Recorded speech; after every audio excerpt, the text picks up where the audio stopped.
Mona Lisa the mysterious painting in the world. शायद ही ऐसा कोई होगा जिसने इस पेंटिंग के बारे में सुना नहीं होगा। सो चलिए आज इस पेंटिंग के बारे में कुछ मिस्टीरियस बातें जानते हैं। आज से 500 साल पहले लियोनार्डो दा विंची ने एक ऐसी पेंटिंग बनाई थी जिसमें सैकड़ों राज छुपे हुए हैं। एक ऐसा चेहरा जिसने सदियों से लोगों को हैरान और परेशान किए हुए रखा है। मोनालिसा यह अकेली पेंटिंग अपने में सैकड़ों राज छुपाए रखे हुए है। मोनालिसा के बारे में सबसे रहस्यमय बात जो है, कलाकारों को और बेचारों को सबसे ज़्यादा सोचने पर मजबूर करती है, वो है मोनालिसा की मुस्कान है, जो अलग अलग एंगल से देखने पर अलग अलग दिखती है, मतलब बदलती रहती है। पहली बार इस पेंटिंग को देखने पर यह मुस्कुराते हुए दिखती है, फिर फीकी पड़ जाती है और अंत में गायब ही हो जाती है। लियोनार्डो दा विंची ने मोनालिसा को 1503 में बनाना शुरू किया था और 1517 तक इस पर काम करते रहे। उनको सबसे ज़्यादा समय मोनालिसा के होठों को बनाने में लगा था। जब भी आप इस पेंटिंग को देखते हो, मोनालिसा की आईब्रो नहीं दिखती है। अब सवाल उठता है कि दा विंची ने मोनालिसा की आईब्रो क्यों नहीं बनाई थी। सन 2017 में फ्रेंच इन्वेंटर पास्कल कोट ने हाई रेजोल्यूशन सेंस से पता लगाया कि लियोनार्डो दा विंची मोनालिसा की आईब्रो को बनाया था, जो टाइम के साथ धीरे धीरे गायब हो गए।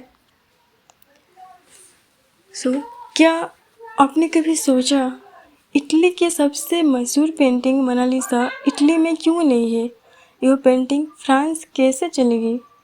1516 में विंची फ्रांस के राजा किंग फ्रांसिस के कहने पर फ्रांस आ गए थे और मोनालिसा की पेंटिंग अपने साथ ले गए और वहीं पर अपने पेंटिंग पर भी काम करते रहे। 1519 में लियोनार्डो दा विंची की फ्रांस में ही मृत्यु हो गई। उनके मृत्यु के बाद मोनालिसा को उनके विद्यार्थी सलाई को सौंप दिया गया। यह कहा जाता है सलाई ने ही इस पेंटिंग को किंग फ्रांसिस को बेच दिया, जिसके बदले उन्हें 4000 सोने की सिक्के मिले। इसके बाद यह पेंटिंग फ्रांस के पैलेस ऑफ फॉन्टेनब्लेउ में रखी गई। फिर किंग लुइस ने इससे पैलेस ऑफ वर्साइलेस में भेज दिया। एक व्यक्ति को सिर्फ 20 सेकंड का समय मिलता था मोनालिसा को देखने के लिए। आपको यह जानकर हैरानी होगी, उस वक्त इतनी लंबी लाइन लगती थी कि एक व्यक्ति को पेंटिंग की एक झलक पाने के लिए 2-2 घंटे तक इंतजार करना पड़ता था। इस पेंटिंग को कई बार नुकसान पहुंचाने की कोशिश भी की जा चुकी है। 1956 में एक बल्गेरियन टूरिस्ट ने मोनालिसा पर एक पत्थर फेंका था, जिसकी वजह से मोनालिसा की बाएं हाथ की कोहनी के पास एक छोटा सा निशान आ गया था। बाद में इसे रिस्टोर कर दिया गया और फिर इस पेंटिंग की सुरक्षा को ध्यान में रखते हुए फ्रांस की गवर्नमेंट में उस पेंटिंग के लिए लोवर म्यूजियम में एक स्पेशल रूम बनाया है, जिसका टेम्परेचर ऐसा रखा गया है जिससे पेंटिंग को कोई नुकसान ना पहुंचे। इस कमरे को बनाने के लिए म्यूजियम ने तकरीबन 50 करोड़ रुपए खर्च किए। इस पेंटिंग को वो एक बुलेट प्रूफ शीशे के अंदर रखा गया है। मोनालिसा नामक पेंटिंग का आकार 21 चौड़ी और 30 लंबी है और इसका वजन 8 किलोग्राम है। लियोनार्डो दा विंची ने इसे पेपर पर नहीं बनाया था, बल्कि लकड़ी की एक पैनल पर ऑयल पेंट से बनाया था।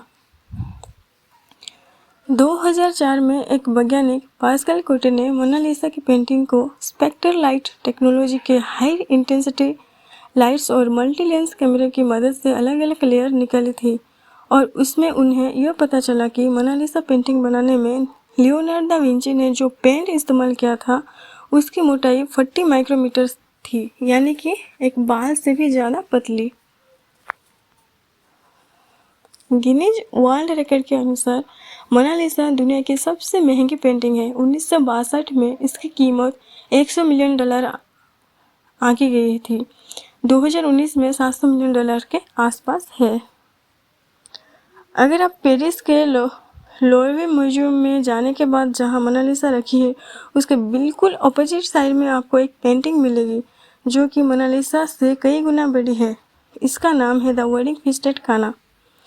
इसे इटली के ही एक पेंटर पाओलो वर्नेज ने बनाया था। दोस्तों, ये पेंटिंग इतनी खूबसूरत है कि इसकी तारीफ के लिए शब्द कम पड़ जाएंगे, लेकिन क्योंकि यह पेंटिंग इतनी फेमस नहीं है, इसलिए लोग इसे देखने में ज़्यादा इंटरेस्ट नहीं है।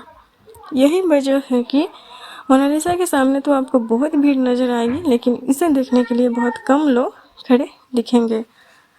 आज के वीडियो में बस इतना है। मिलते हैं अगले वीडियो में। आपको मोनालिसा के फैक्ट जानकर कैसे लगे कमेंट सेक्शन में ज़रूर बताएगा।